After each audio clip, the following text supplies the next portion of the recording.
حدیث نمبر 1272۔ حضرت ابو ہریرہ رضی اللہ تعالیٰ عنہ سے مروی ہے، نبی اکرم صلی اللہ علیہ وسلم نے فرمایا، جس نے نماز کی ایک رکعت پائی اس نے نماز کو پا لیا۔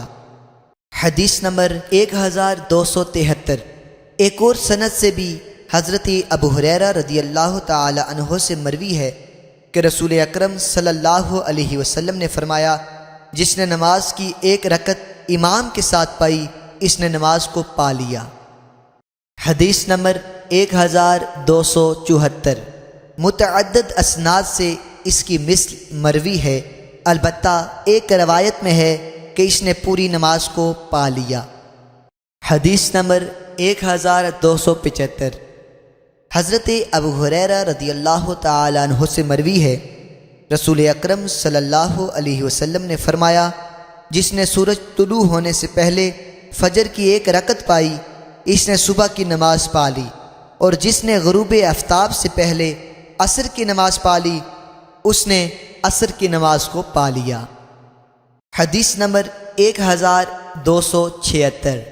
حضرت عائشہ رضی اللہ تعالی عنہ سے مروی ہے، فرماتی ہیں، رسول اکرم صلی اللہ علیہ وسلم نے فرمایا، جس نے عصر کا ایک سجدہ پایا اور ابھی سورج غروب نہ ہوا تھا یا طلوع آفتاب سے پہلے فجر کی ایک رکعت پائی تو اس نے نماز کو پا لیا، سجدہ سے رکعت مراد ہے۔ حدیث نمبر 1277۔ ایک اور سند سے بھی اس کی مثل مروی ہے۔ حدیث نمبر 1278۔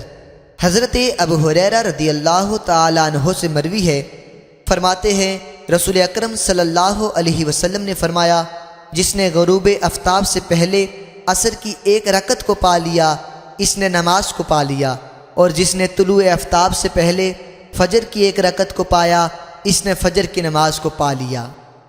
حدیث نمبر 1289۔